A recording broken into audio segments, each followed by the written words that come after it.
It is 10:44 a.m. Whoops, March 30th on this cloudy Monday in the metro Atlanta area. Now, my wife is not feeling the best, and she had to start to develop a little cough yesterday, and we thought it could be just pollen because right now it's spring. Things are like truck is just covered. Looks ridiculous with plant sperm, but yeah, we thought it was that, but then she started to get a headache last night when she laid down. She was coughing even more, so it's like maybe like post nasal drip, like it's hitting the back and just going down. And then she maybe had a low grade fever. It was around 100. Now it's down to like 99.4. So hard to tell in that gray area. But what makes it a little more suspect or just worrisome is that she's 33 weeks pregnant, which is less than desirable, of course. And given this is our first pregnancy, we just don't know anything about this stuff. So I did look it up, and actually, it looks as though the baby is completely secured in there. I was, like I said, Googling some things. And I told my mom, who's a nurse, and my mom and wife work at the same hospital, and apparently there is a little upper respiratory infection going around, so it could be that. Regardless, this is what I found. Even if it is an upper respiratory infection, this is what I found on the old Dr. Google in regards to this stuff. In the vast majority of cases, standard upper respiratory infection does not harm the baby. They're in a high security vault right now, so even if she has a cough, fatigue, headache, baby is largely insulated, which is thank goodness. The placenta is an incredible filter. It allows oxygen, nutrients, and antibodies to pass through to the baby, but acts as a barrier against most common respiratory viruses. The virus causing the cough stays in your wife's system, but doesn't infect the baby. Which is crazy that while it's like that barrier that gets to decide what goes through to the baby in that little vault. It can send antibodies and nutrients and oxygen, but it can kind of say like, "Ooh, that's the virus. We ain't letting that in," and that's beautiful. I mean, that is right there, inherent mother's protection to protect a new life at all costs. And yeah, I mean, as terrible as it sounds, I think me and my wife are both just way more worried about the baby than her, as bad as that sounds. But, that makes sense. But it looks to be everything's okay, so assuming the fever doesn't just get out of control, in which she has a 99.4, so it might not even be a fever. Anyway, it is scary to be as new parents, and it's a new feeling of like, geez, this isn't about just you and her anymore. There's a new life. There's something else involved here, and we've never experienced that. I mean, the baby's not even born, and because she's sick, it's like you instantly think of this kid. And of course, this is just the beginning. As the weeks go on, I mean, she could be here in she's 33 weeks pregnant, so she could be here in anywhere from 4 to 8 weeks. And that little stink will be everything. And we'll be worrying even more, I imagine. And this is already kind of just a exclusive sneak preview, as Saul from Pineapple Express would say, in regards to worrying about your children. And obviously this is a very small scale, and those who have children are probably just kind of laughing and smiling because they're like, yes, I remember my first time, that kind of thing. But yeah, I guess I'm just sharing this because it's a new experience for us to be worried.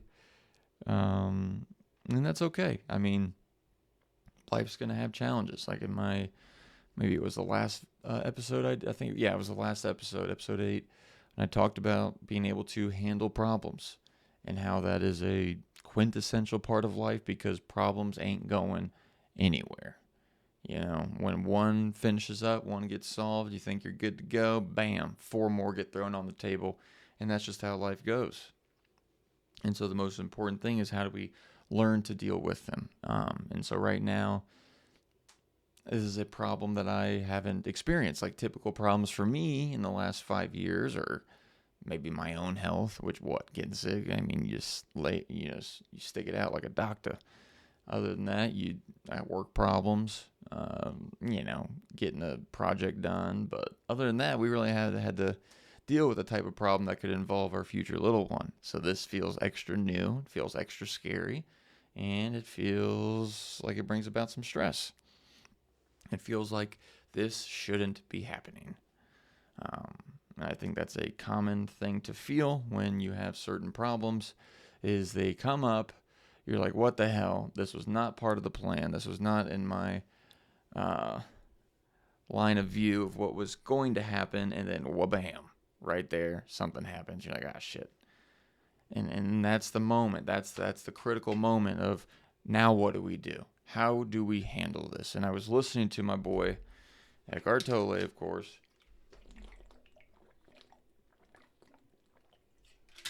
And he was talking about how life's challenges, life's problems are often like, or can be compared to lifting weights or exercising the body. If you don't exercise and you just sat on your couch, always just relax in a chill state, you are weakening the body. You're not able to make it stronger. And so if you gave it challenges, hard weights, literal resistance, it is forced to adapt. But without that resistance, adaptation is not possible. And true is for life.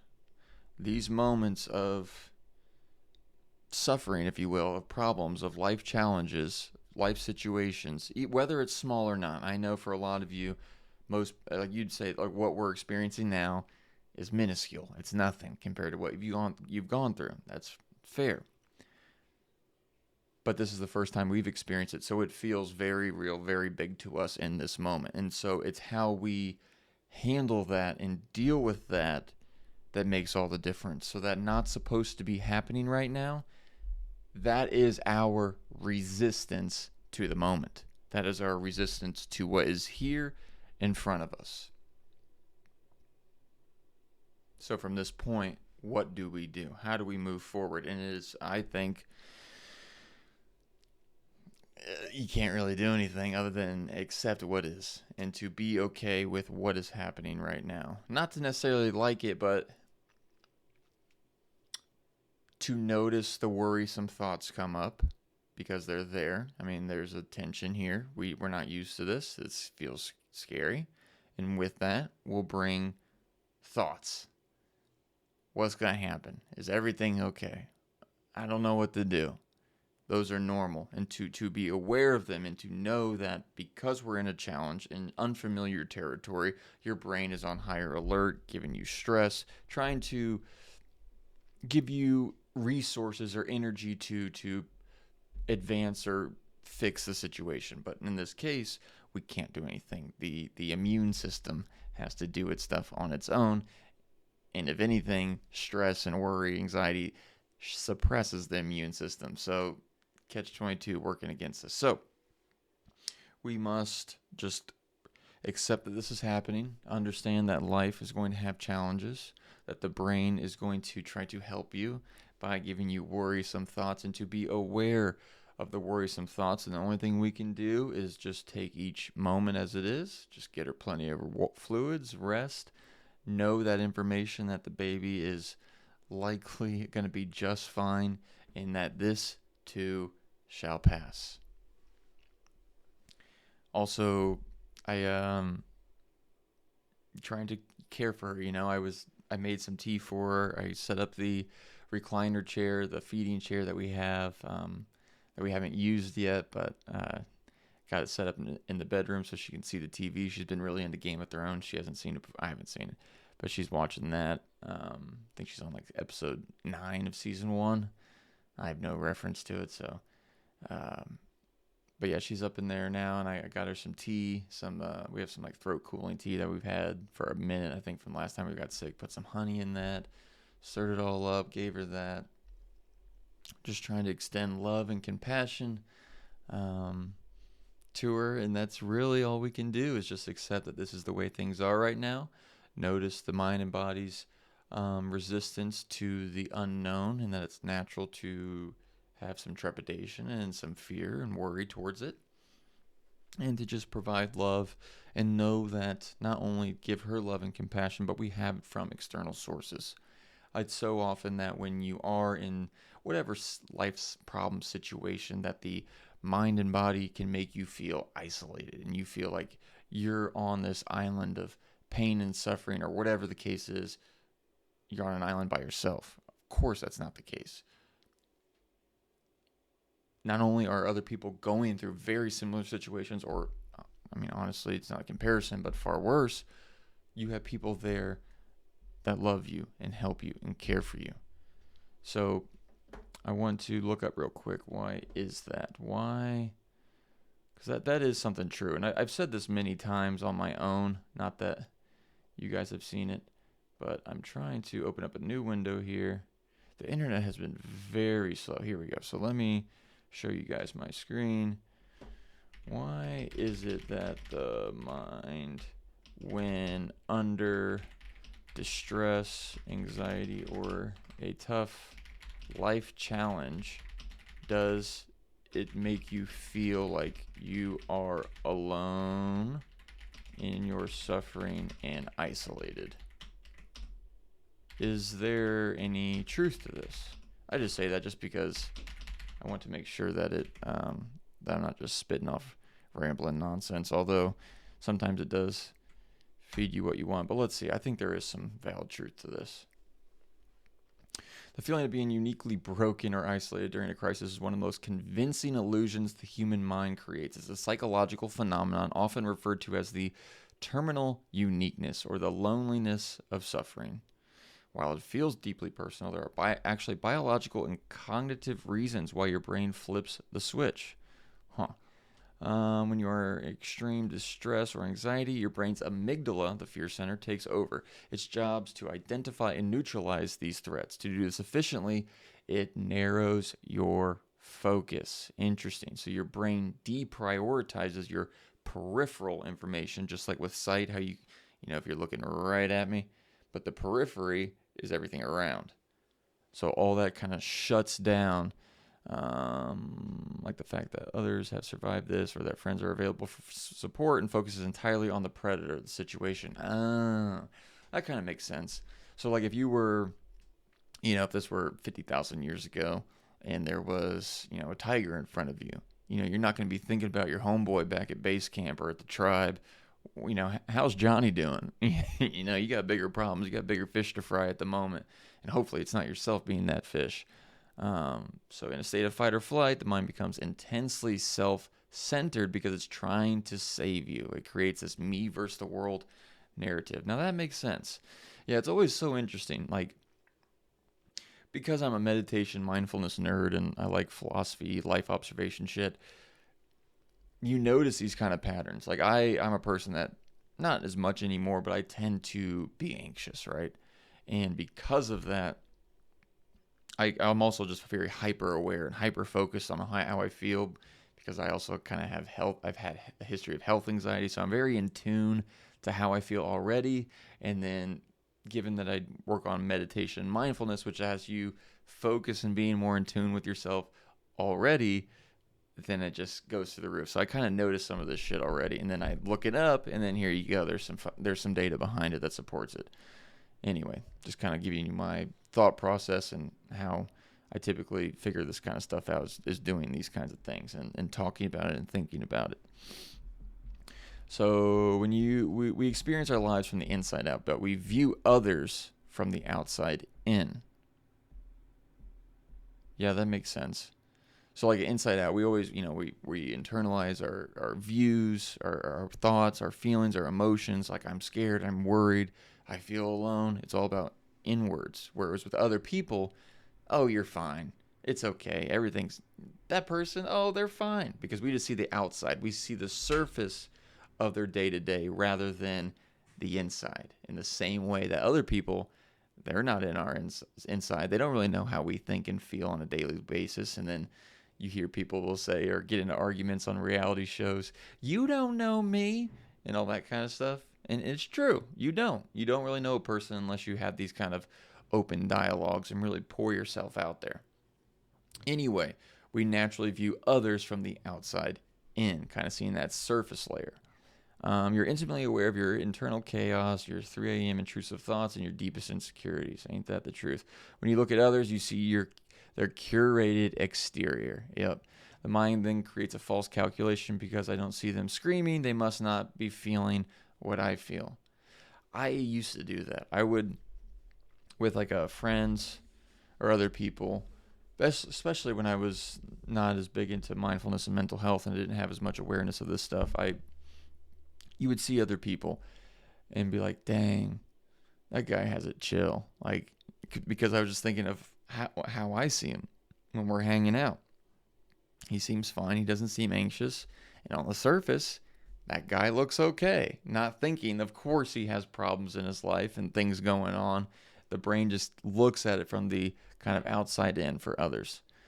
All right. Evolutionary being cast out of the tribe meant literal death. Yep. Anxiety and distress often carry a weight of shame. The fear that if people knew how much we were struggling, they would judge us or leave us. Wow. To protect you from this perceived social death, your mind encourages you to hide or withdraw. Are you shitting me? I did not know that. Once you withdraw, the lack of external feedback confirms the internal lie. I am alone. Oh my god. Wait a minute, is that for real? Hold on, I gotta type this out. We're getting somewhere. So wait. This part is intriguing.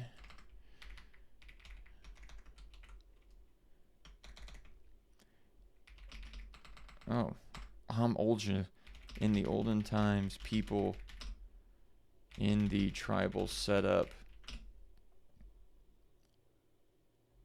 I hate how it always like Gemini does that. It always tries to interject things that you like into just random things you look up.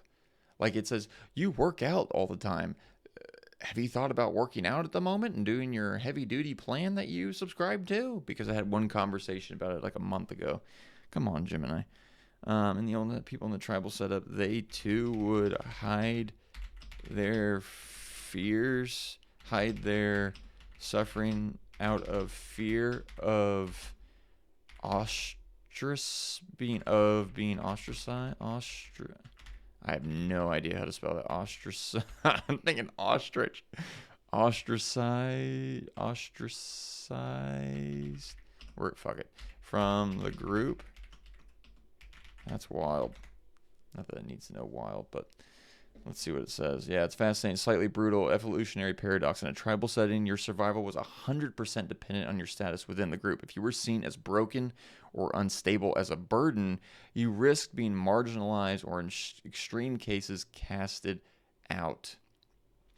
The brain developed a survival strategy to protect your social capital, your perceived value by others. To remain a valued member of the tribe, you had to appear capable. Jeez, you couldn't let a moment of vulnerability, and that you had to be strong and participating in the group at all times. Those are high stakes, man. Showing deep psychological distress or weakness could signal to the group that you were no longer a reliable asset. Wow. If the tribe was struggling for food or fleeing a predator, an individual who was shutting down mentally could be seen as a liability to the collective safety. We evolved to fit in, to stay safe. If everyone else in the tribe appeared to be holding it together, your brain would scream at you to mask your own internal chaos, to avoid standing out in a negative way. Social mimicry. You know what's really interesting about that is we watched the show Traitors on Peacock. Hell of a shit. Well, it's just a stupid reality competition show, but I love those. I'm a sucker for that. So it's interesting. Like they do a thing where you have to vote people out, and they have these a literal round table of up to 20 people, and it starts to dwindle down to very much low numbers. But they have a conversation before everyone votes. They talk about like why they think this person is a traitor in the game, and they say why this person they think is a traitor, and all this kind of stuff. And then based on how the conversation goes, if a couple people think like, ooh, I think it's Johnny,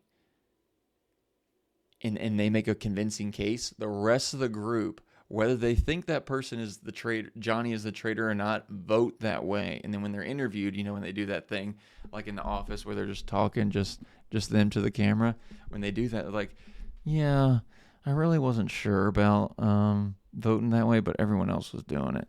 Social mimicry, wanting to fit in. That is our biological wiring being expressed or shown through a damn reality show. You don't want to stick out. If you stick out, ostracized, and then it could be you that's next. So there you have it. I went down a rabbit hole, and that's what I do that. I'm a rabbit hole kind of guy. Basically, digging ourselves out of this rabbit hole. What were we talking about?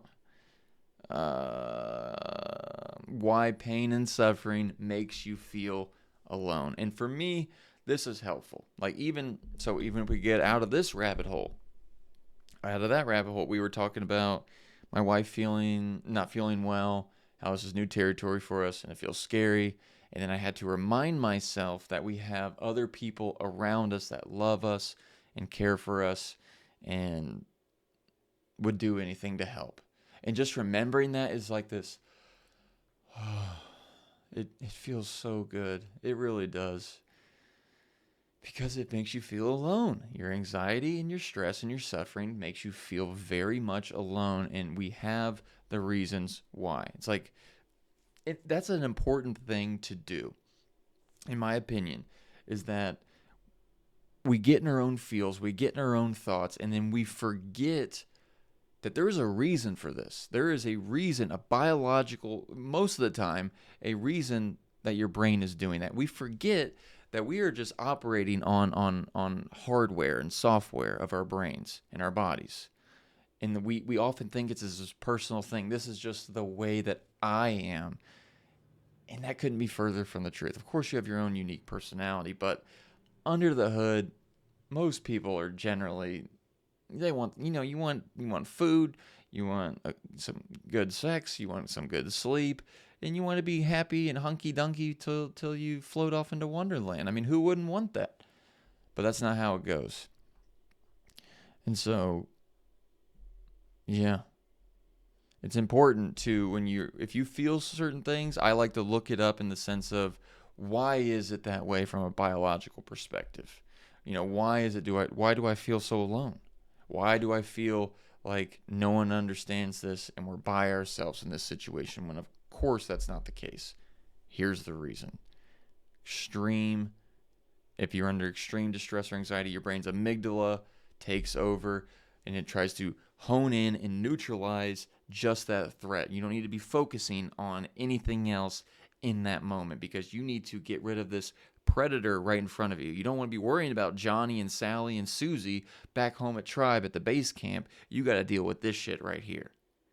Not only that, this compounds or is made worse because of this shame and social death fear. Evolutionary, being cast out or being weak or vulnerable could mean that you wouldn't be holding your end of your weight in the tribe, and then they're like, screw you, you're out. And so you had to keep that stuff in at all times because you feared social death, which could possibly mean real death.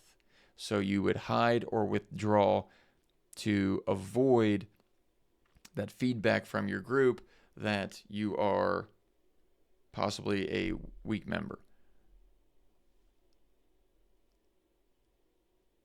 And then that confirms, I messed that up, but the lack of external feedback would confirm the internal lie. So that feeling of I'm alone, that I need to deal with this problem, and you feel alone. And then there's a feeling of shame that you don't want to let other people in on it. And that's also biological because of not wanting to let the group know out of fear of social death, which then confirms that, yep, I am alone. And then that creates that feedback loop. And so right there, for me, that makes me feel better knowing it. That makes me feel better that there's a reason that I feel this way. And that it's not just me. Because it's not just you. We often personalize our anxiety and our fears so much, making it about us. And not in a malicious way that we're trying to be selfish, but it becomes an egocentric thing when it doesn't have to be, is what I'm trying to say. So yeah, this is how I like to handle my problems. I think about it. I talk it out loud, and even just speaking here. Like I've been doing this now for 25 minutes, just getting my thoughts out. I'm I'm screaming into the void. No one's gonna watch this, and that's okay. It makes me feel great. It makes not feel great. I'm still very much worried, but it feels like a sense of relief, like a little bit. Like I can see it more clearly. I know that this is just a temporary little sickness, even if it is a respiratory infection. She's gonna be fine. Just relax, get her plenty of fluids. I'm gonna take care of her. This will pass, like every other problem and challenge we've ever had. There's nothing else we can do at this moment, so extra worry or thoughts about the situation is only going to make us stress out even more. And the best thing we can do right now is to accept it. And funnily enough, when Eckhart Tolle says, that the resistance is what makes the body stronger, like how lifting weights, doing exercise to challenge the body makes it stronger. When it comes to life and the challenges and the resistance that come with those challenges, oftentimes it's the acceptance. It's the exact opposite. It's not trying to push or pull or move or get through it in that strenuous, hard way that exercise is, that allows you growth from these life challenges in a spiritual and mental aspect. It's almost like the resistance with life challenges is often being okay with doing nothing. It's like the inverse. It's like, let me look that up now. That sounds interesting to me. Let me flip over here. How do we get to the damn Google support page? So Eckhart Tolle talks about how physical fitness challenges the body to make it adapt, to grow. It's almost like the challenges of life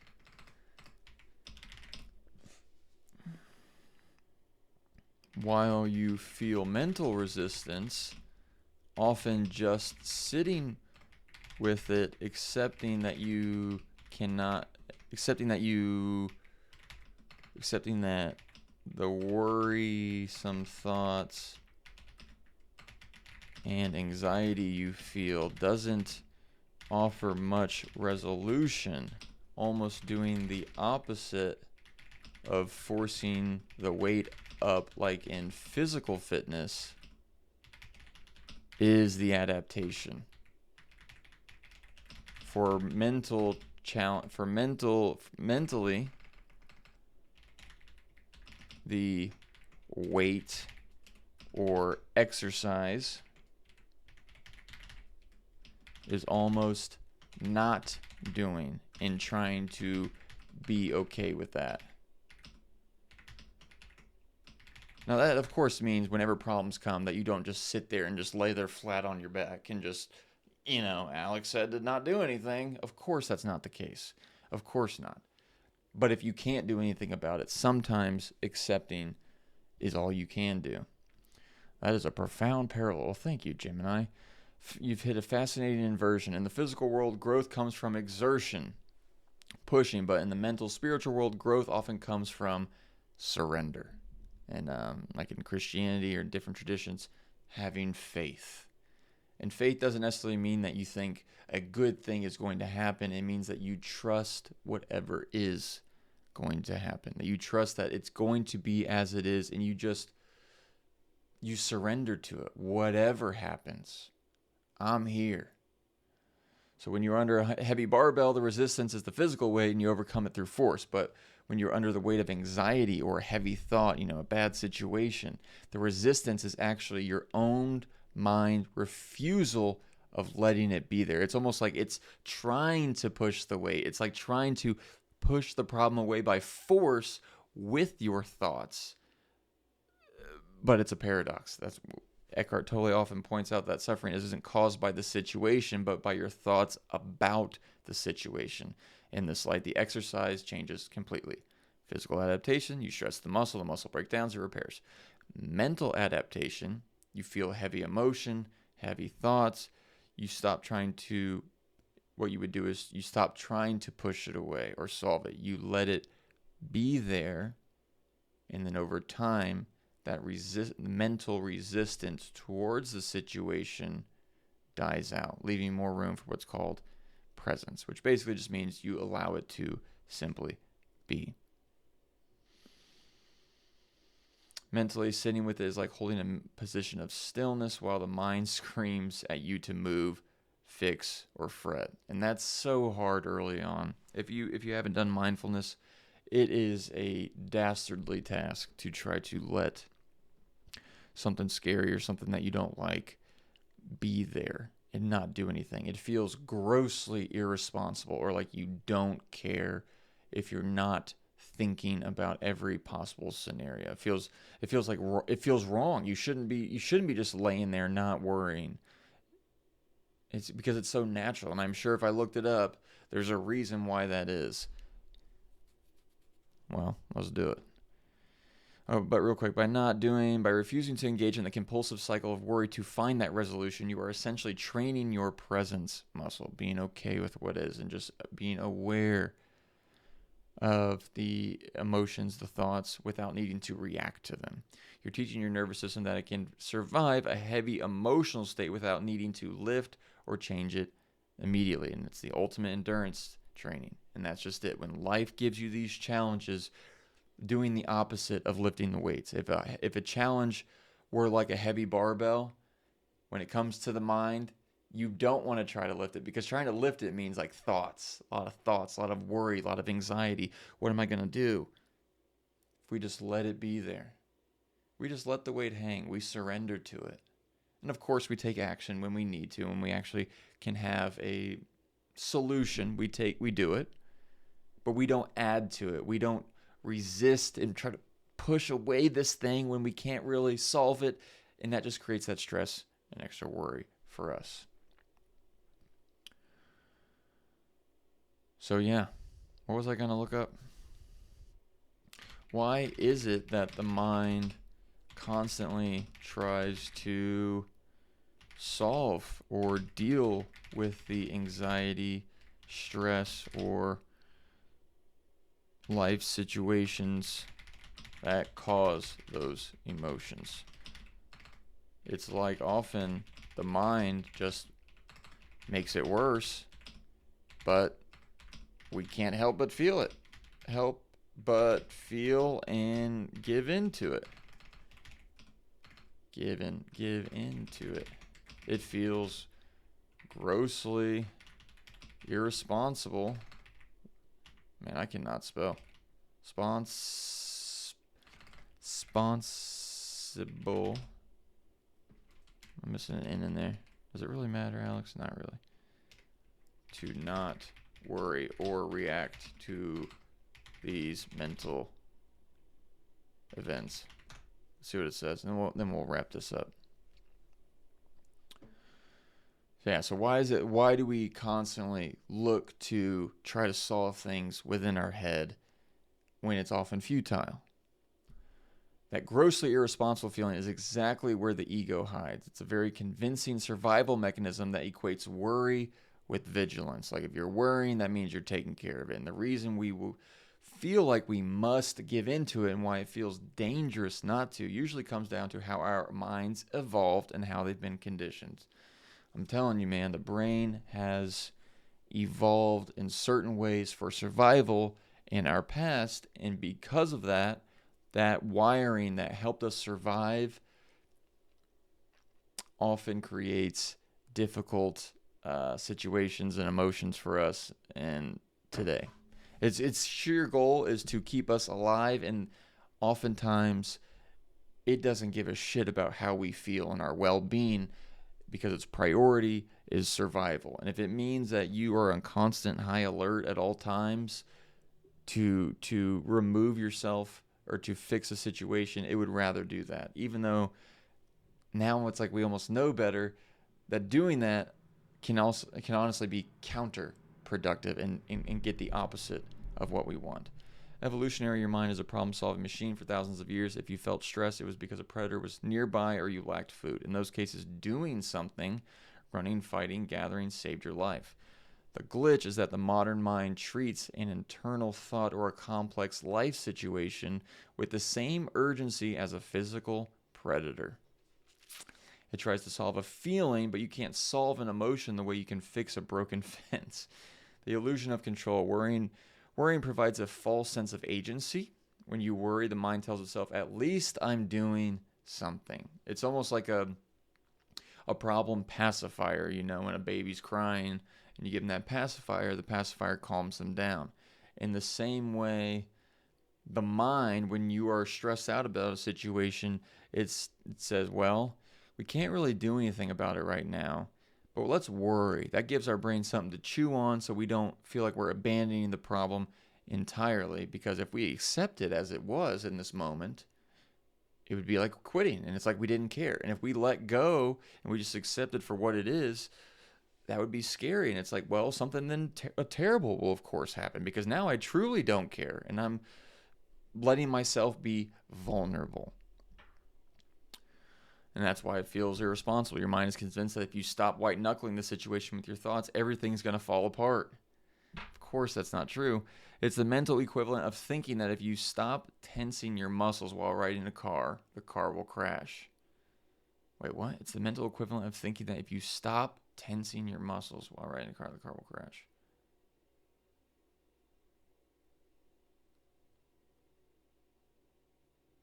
Huh. Okay. Yeah. The inversion of responsibility. The truly responsible act is actually the opposite of what the mind demands. The mind's version of responsibility is, I must mentally rehearse every bad outcome so I am prepared. And the result, you feel tired, clouded judgment. But a different version, a presence version of just allowing it to be, I will allow this feeling to exist without feeding it more thoughts, so that when I actually do need to take action, I'm doing it from a place of clarity rather than panic. It's like realizing that you can't force a heavy weight up if your form is broken and you're hyperventilating. Yeah, you have to find your center first. It's so, one last thing. It's so interesting that the mind and body are very counterintuitive to its well-being a lot of the times, because it almost, what would I say, almost worries about survival in the most extreme of ways. It just feels extreme the way we worry about our thoughts and things. And like, if we don't worry, even though we rationally know it's not going to do anything, it feels wrong. And so there's just so many things that just, if we the mind and body just want at all costs to keep you alive and to not do everything it possibly can, even if it's like, I don't care if you have stress, let's worry because we got to figure this out. This could be a predator. It doesn't know the difference between a predator and a modern life situation. And so it's just like, we have evolved almost not in our best interest at times, is guess what I'm trying to say. Yeah, it's a massive cosmic irony. The very mechanism designed to keep you alive, the survival mind, is often the primary source of your suffering. The mind is essentially an overactive protective parent that never updated its software. It's still operating as if modern stressor is a saber-toothed tiger moment, and it doesn't distinguish between a late email, a dip in your crypto portfolio, or a genuine threat to your life. It treats them all with the same extreme red alert anxiety. The mind and body have a few glitches where their survival instincts actually sabotage the well-being. Your body is evolved to store fat because it's worried about famine that isn't coming. In an age of abundance, this survival trait has become a health risk because we didn't have access to all this food years ago. We were hungry, and so if you got extra, you stored it, and that was a great thing. And it's crazy how much the pendulum has swung from storing fat to survive to we need to lose fat to survive. Wow. The negative bias, your mind is hardwired to scan for what's wrong rather than what's right. One bad thought can outweigh 10 good ones because in the wild, ignoring a threat was fatal, while ignoring a sunset was harmless. The sunset has nothing to do with your survival, but maybe a bad thought was like, what could happen? That could possibly kill us. And that survival is what this life, what all living things are doing at the utmost cost, no matter what. That is priority numero uno. As you noted, the mind thinks resisting an emotion is the way to survive it. But in reality, resistance is what keeps the emotion trapped in the body. This is why Eckhart Tolle, and the Tao Te Ching, great book if you haven't read it, they suggest that true well-being requires you to go against your biological mental programming. It's like coming out of this survival mind, the primitive, animalistic, ego surviving brain. And instead of thinking I must worry to be safe, the kind of evolution where we want to head as a species and as humans is worrying without taking action is an unnecessary leak of energy, not to mention negative energy that causes more stress, higher levels of cortisol, and ultimately lessens the brain and body's overall ability to thrive long term. Stress was always meant to be a short term thing. There's a predator in the wild, adrenaline comes up, heart beats fast to get away from it. But in modern life, because the brain and body don't know the difference between the actual tiger and the email or your crypto portfolio, it treats it all the same. And if we never turn that switch off, if we never take that time to step out of our biological and mental programming, thinking that we must worry to be safe, instead of thinking worrying is an unnecessary thing unless we can take action, life has much more suffering than we need to, because life will have pain, but we add so much more to it, which is what you could call suffering. All right, I need to get going. Yeah, I've said enough here. I will say that while I, of course, am still very concerned, I'm going to be taking care of my sweet Annie, that selfishly, I do feel better and have at least a more grounded perspective of the situation. And of course, we'll just keep monitoring her fever or low-grade fever, whatever. We'll see how it goes. Try to keep those things in mind, how the body and brain will try to often jump ahead, try to always do things to keep you alive and survive, but in this day and age can often be counterintuitive. Yeah, so I hope I learned and refreshed on anxiety and the resistance to it and all those kinds of things. These are good things to keep in mind. It's often so easy to forget and to go back to those primitive biological ways of thinking and wiring. But yeah, that is it for today's episode. Thank you for watching. See you guys next time.